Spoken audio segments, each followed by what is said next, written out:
প্রিয় শ্রোতা, সবাইকে একরাশ কদমের শুভেচ্ছা জানিয়ে শুরু করছি ছাত্র জনতার জুলাই আগস্ট 2024-এর গণ অভ্যুত্থানের উপর ভিত্তি করে বিশেষ অনুষ্ঠান রক্তাক্ত জুলাইয়ের দিনলিপি। উপস্থাপনায় রয়েছে আমি ফারহানা সাদে। জুলাই আগস্টের বিপ্লব এই শব্দটি আমাদের মন ও মননে হৃদয়ের রন্ধ্রে রন্ধ্রে গুনগুনিয়ে যাচ্ছে 2024-এর জুলাই থেকেই। এই আন্দোলনের শুরুটা ছিল একদমই ভিন্ন রকম। সরকারি চাকরিতে কোটা সংস্কারের দাবি দিয়েই শুরু হয়েছিল এই মহাপ্লাবন, যে মহাপ্লাবনে ভেসে গেছে অরাজকতার সকল ডিঙ্গা।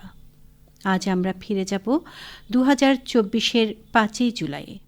সেদিন মূলত কি হয়েছিল? 5ই জুলাই 2024 শুক্রবার। ছুটির আমেজে দিনের শুরু হলেও ছাত্র জনতার মনে কোনো ছুটির আমেজ ছিল না।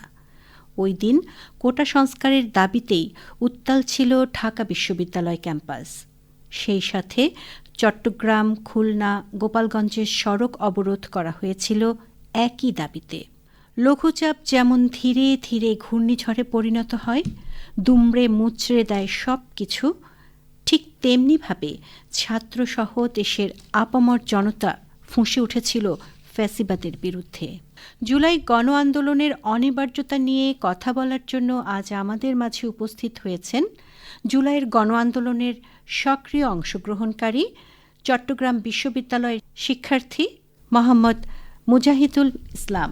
মোহাম্মদ মুজাহিদুল ইসলাম, আপনাকে অনেক অনেক শুভেচ্ছা আমাদের স্টুডিওতে এসে মূল্যবান সময় দেওয়ার জন্য। আপনাদেরও ধন্যবাদ। আমি আজকে আপনার কাছ থেকে মূলত এই যে জুলাইয়ের গণ আন্দোলন যেটা হয়েছিল এটা সম্পর্কে কিছু জানতে চাইব।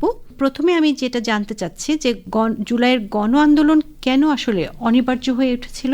আপনারা জানেন 2018 সালে কোটার বিরুদ্ধে আন্দোলন হয়েছে। সেখানে সাবেক প্রধানমন্ত্রী, যিনি এখন ভারতে পলায়নরত অবস্থায় রয়েছেন, উনি কোটা একেবারে বাতিল করে দিয়েছেন। আমরা অবশ্য তখন কোটা বাতিল চাইনি, আমরা কোটা সংস্কার চেয়েছি। 2024-এ এসে 5ই জুন আবার সেই 18 পরিপত্র বাতিল করে আবার সে আগের কোটার যেই ধারা ছিল সেখানে ফিরিয়ে নেওয়া হয়েছে। এই যে কোটার মাত্রাটা এতটা উচ্চ পর্যায়ে ছিল, এটা সামগ্রিক কোটার হার বিবেচনা করলে শুধুমাত্র 60% নিয়োগ হয়ে যায় শুধুমাত্র কোটার মাধ্যমে, আর মেধার ভিত্তিতে পাচ্ছে মাত্র 40%।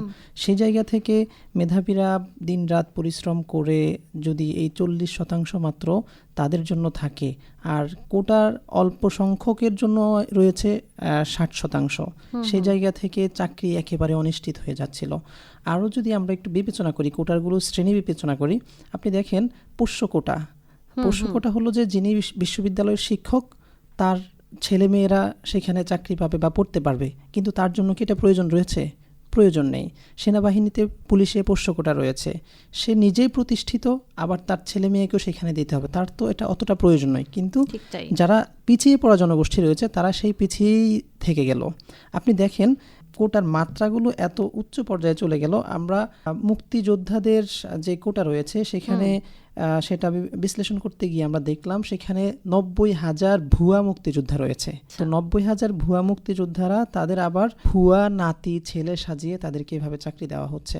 অথচ মুক্তিযুদ্ধ সেই 54 বছর আগে মুক্তিযুদ্ধ হয়েছে, এখন তো কোনো মুক্তিযোদ্ধার ছেলে বা মেয়ে চাকরি পাওয়ার মতো ওই বয়সে নেই, তারাও সেই বয়সটা পেরিয়ে গেছে। তাহলে তাদের এই খালি আসনগুলো, এগুলো সরকার তার দলীয় স্বার্থে ব্যবহার করে তাদের দলীয় লোকজনকে নিয়োগ দেওয়া হতো। সেই জায়গা থেকে আমরা বুঝতে পারলাম যে আসলে এইভাবে আর চলতে দেওয়া যায় না। আমাদের আন্দোলন এই জায়গা থেকে বঞ্চিত হচ্ছিল। সেই জায়গা থেকে আমাদের আন্দোলনটা আসলে অনিবার্য হয়ে ওঠে। আচ্ছা, আপনি কখন এবং কিভাবে জুলাইয়ের গণ আন্দোলনের সাথে সম্পৃক্ত হলেন? আমি আসলে সরকারি চাকরি প্রত্যাশী ছিলাম না, বিসিএস প্রত্যাশীও ছিলাম না। সেই জায়গা থেকে কোটা আন্দোলন আমার জন্য খুব অতটা প্রয়োজন ছিল না। আমি বিদেশ যাওয়ার প্রস্তুতি নিচ্ছিলাম, গবেষণার প্রস্তুতি নিচ্ছিলাম, আইএলটিএস প্রস্তুতি নিচ্ছি, নিয়মিত কোচিংয়ে যাচ্ছি, আমি আমার কাজ নিয়ে ব্যস্ত। তবে শিক্ষার্থীদের যেহেতু ন্যায্য দাবি, আমি সেই বিবেকের তাড়নায় আমি যখন আন্দোলনটা শুরু হয় মাঝে মাঝে যেতাম, তাদের সাথে কিছুক্ষণ থাকতাম, স্লোগান দিতাম, এরপর চলে আসতাম। কিন্তু 4 জুলাই রাতে যে সংবাদ সম্মেলন হয়েছে সেখানে ফ্যাসিস্ট হাসিনা মেধাবীদেরকে রাজাকারের নাতিপতি বলে আখ্যায়িত করেছে। সেই জায়গা থেকে আন্দোলন ভিন্ন খাতে রূপ নেয়। তো তখন তো আসলে আর আমি সরকারি চাকরি প্রত্যাশী হই বা যেই হই, আমি তো এই তকমা তো আমি আমার গায়ে নিতে পারি না। ঠিক তাই। তো সেই জায়গায় সেই রাত থেকেই আসলে আমি আন্দোলনে সক্রিয়। রাতে যদিও ক্যাম্পাসে আমি সরাসরি যাইতে পারি না, ক্যাম্পাস থেকে তখন একটু দূরে অবস্থান করছিলাম, ফোনে খোঁজ খবর বা অনলাইনে অংশগ্রহণ করেছিলাম। এরপরে 15 জুলাই থেকে একেবারে সক্রিয়ভাবে মাঠে আমি আন্দোলনে অংশগ্রহণ করি।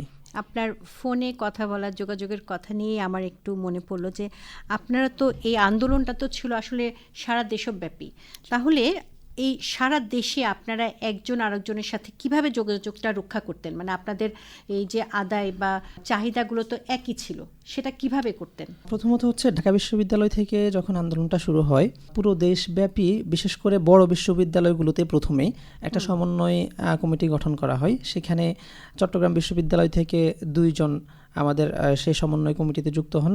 তো তাদের মাধ্যমে ঢাকা বিশ্ববিদ্যালয়ের সাথে আমাদের যোগাযোগ রক্ষা হয় এবং সেখান থেকে কর্মসূচি আসে, আমরা এখানে সেগুলো বাস্তবায়ন করতাম। তৃণমূলে আপনারা কাজ করতেন? তৃণমূলে আমরা কাজ করতাম। কিভাবে আসলে চাকরির কোটা আন্দোলনটা গণ অভ্যুত্থানের আন্দোলনের রূপ নিল? আপনারা জানেন যে ফ্যাসিস্ট হাসিনা আসলে দীর্ঘদিন যাবৎ মানুষের অধিকার হরণ করছে, ভোটাধিকার, দুর্নীতি, গুম, খুন। দেশটা আসলে আমরা যেটা অনুভব করছিলাম যে আসলে দেশটা আর আমাদের নাই, এটা অন্য বা আধিপত্যের কবলে পড়ে আমরা তাদের অঙ্গরাজ্যের মতো আমাদেরকে ব্যবহার করা হচ্ছিল। সেই জায়গা থেকে হাসিনা নৈতিক যত আন্দোলন রেইজ হচ্ছিল এর পূর্বেও সকল আন্দোলনকে এইভাবে কোনো রাজনৈতিক বা মুক্তিযুদ্ধের বিরোধী বলে তকমা দিয়ে সেগুলোকে দমিয়ে দেওয়ার চেষ্টা করছিল। তো এই জায়গায় এসে 2024 সালে এসে আসলে আমাদের আর পিছু হটার কোনো সুযোগ ছিল না। যখন আমাদেরকে দেয়াল একেবারেই পিঠ থেকে গেছিল, যখন আমাদেরকে রাজাকার তকমা দিয়ে ফেললো, তখন আমরা বললাম ঠিক আছে, আমরা রাজাকার। যদি আমরা রাজাকার হই তাহলে তুমি যদি বলো আমরা রাজাকার, তবে তুমি কি সেটা আমরা প্রমাণ করে ছাড়বো। তো সেই জায়গা থেকে বিশেষ করে 15 জুলাই পুরো দেশে হাসিনার পেটুয়া বাহিনী ছাত্রলীগের সাথে আমাদের সংঘর্ষ হয়। চট্টগ্রাম 16 শহর স্টেশনে আমাদের সাথে ব্যাপক সংঘর্ষ হয়। এরপরে 16 জুলাই এসে যখন সারা দেশে পুলিশ ছাত্রলীগ এলোপাতাড়ি গুলি করা শুরু করলো, প্রথমেই রংপুরে আবু সাইদ শহীদ হলো, এরপরে দ্বিতীয় চট্টগ্রামে ফয়সাল হোসেন শান্ত শহীদ হলো, ওয়াসিম শহীদ হলো। ওই যে লাশ পড়া শুরু করলো, আসলে যখন লাশ পড়ে গেছে তখন তো আর পিছু হটার সুযোগ নাই। তখন আমাদেরকে আপোষের জন্য ডাক দিল। আমরা বললাম না, রক্তের উপর দিয়ে আসলে আপোষ সম্ভব না, আমাদের রক্তের মূল্য দিতে হবে। সেই জায়গা থেকে আন্দোলন গণ অভ্যুত্থানের দিকে রূপ নিল। এই যে জুলাই আগস্ট গণ অভ্যুত্থানের 1 বছর পার হলো, 1 বছর পরে আন্দোলনের আকাঙ্ক্ষা কতটুকু পূরণ হয়েছে বলে আপনি মনে করেন? যদি আকাঙ্ক্ষা পূরণের কথা বলি তাহলে এটা খুবই সামান্য। কারণ আমরা যে আকাঙ্ক্ষা নিয়ে আন্দোলন করেছিলাম, একটি বৈষম্য মুক্ত বাংলাদেশ, দুর্নীতিমুক্ত বাংলাদেশ, যে বাংলাদেশে কারো কোনো আধিপত্য থাকবে না, আমরা সেই জায়গা থেকে এখনও বেরিয়ে আসতে পারিনি। আমরা এখনও স্বৈরাচারের বিচার হয়নি। আমাদের 2000 প্রাণ ঝরে গেল, 40,000 ভাই আমাদের অন্ধ পঙ্গু হয়ে এখনও বেঁচে আছে, তাদের এখনও বিচার হয়নি 1 বছর পেরিয়ে গেলেও। আমাদের দেশের যেই হাসিনার আমলের প্রথম থেকেই যে হত্যাযজ্ঞগুলো হয়েছে, আমরা ভেবেছিলাম এগুলোর বিচার হবে। বিশেষ করে 57 জন আমাদের চৌকস সেনা অফিসারকে হত্যা করে দেশকে পঙ্গু করে দিতে চেয়েছিল, কিন্তু সেই সেনা হত্যার বিচার এখনো হয়নি। এরপরে আরও কয়েকটি গণহত্যা হয়েছিল, শাপলার গণহত্যা হয়েছিল, কোনো বিচারও আমরা এখন পর্যন্ত পাইনি। যদিও আমাদের কিছুটা আমরা নড়ে চড়ে বসার চেষ্টা করছি, আমাদের বিজিবি এখন আগের চাইতে কিছুটা সক্রিয়, আমাদের সীমান্তের মানুষগুলো কিছুটা আন্দোলন করার চেষ্টা করছে। সেই জায়গা থেকে মনে করি যে আসলে আমাদের আকাঙ্ক্ষা যা ছিল আমরা খুব কমই পূর্ণ হয়েছে। আসলে এক কথায় বলতে গেলে আমাদের আকাঙ্ক্ষা পূর্ণ হয়নি। আমাদের আকাঙ্ক্ষা পূর্ণ হয়নি, আপনার কণ্ঠে একটা হতাশা আমি লক্ষ্য করছি। নিশ্চয়ই আমরা কালক্রমে এই হতাশা কাটিয়ে উঠতে পারবো, আমাদের আকাঙ্ক্ষা নিশ্চয়ই পূরণ হবে, আমরা সেটাই আশা করছি। অনেক অনেক ধন্যবাদ মোহাম্মদ মুজাহিদুল ইসলাম, আপনি আমাদের মাঝে এসেছেন এবং আপনার অতি মূল্যবান কিছু অভিজ্ঞতা আমাদের সাথে শেয়ার করেছেন। আমাকে আহ্বান করার জন্য আপনাদেরকেও ধন্যবাদ। সুপ্রিয় শ্রোতা বন্ধুরা, শুনছিলাম মোহাম্মদ মুজাহিদুল ইসলামের কাছ থেকে তার সময়ের সেই আন্দোলনের নানা রকম কাহিনী। বন্ধুরা, এখন একটি বৈষম্য বিরোধী গান শুনব।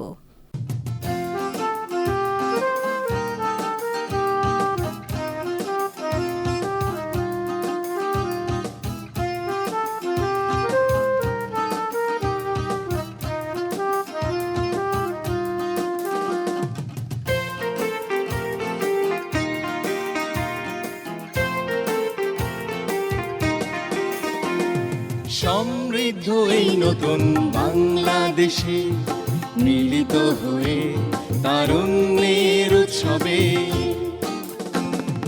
নতুন স্বপ্ন আশা ভালোবাসায়, নতুন স্বপ্ন আশা ভালোবাসায় এগিয়ে চলি স্মৃতির আবেগে। সমৃদ্ধ এই নতুন বাংলাদেশে মিলিত হয়ে তারুণ্যের উৎসবে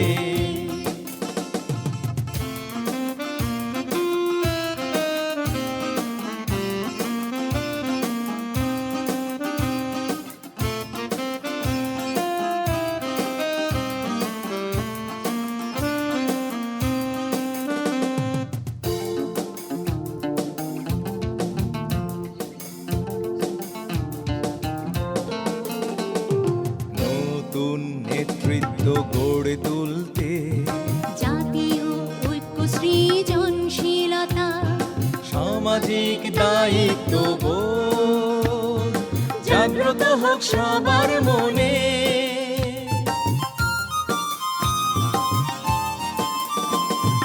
নতুন নেতৃত্ব গড়ে তুলতে জাতীয় ঐক্য সৃজনশীলতা সামাজিক দায়িত্ব বোধ জাগ্রত হোক সবার মনে। ঐক্যের বন্ধন সুদৃঢ় করি, ঐক্যের বন্ধন সুদৃঢ় করি তারুণ্যের প্রাণের উৎসবে। সমৃদ্ধ এই নতুন বাংলাদেশে মিলিত হয়ে তারুণ্যের উৎসবে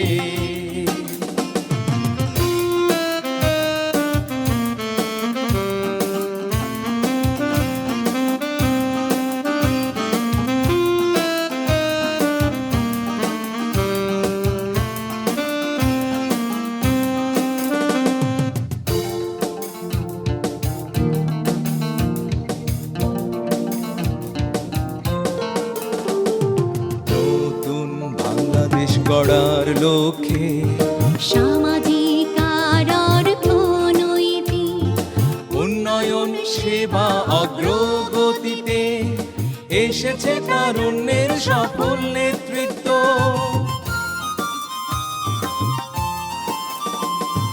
নতুন বাংলাদেশ গড়ার লক্ষ্যে সামাজিক আর অর্থনৈতিক উন্নয়ন সেবা অগ্রগতিতে এসেছে তারুণ্যের সফল নেতৃত্ব। জুলাইয়ের চেতনা ধারণ করে, জুলাইয়ের চেতনা ধারণ করে এবার নতুন সমাজ হবে। সমৃদ্ধ এই নতুন বাংলাদেশে মিলিত হয়ে তারুণ্যের উৎসবে নতুন স্বপ্ন আশা ভালোবাসায়, নতুন স্বপ্ন আশা ভালোবাসায় এগিয়ে চলি স্মৃতির আবেগে। সমৃদ্ধ এই নতুন বাংলাদেশে মিলিত হয়ে তারুণ্যের উৎসবে, মিলিত হয়ে তারুণ্যের উৎসবে, মিলিত হয়ে তারুণ্যের উৎসবে।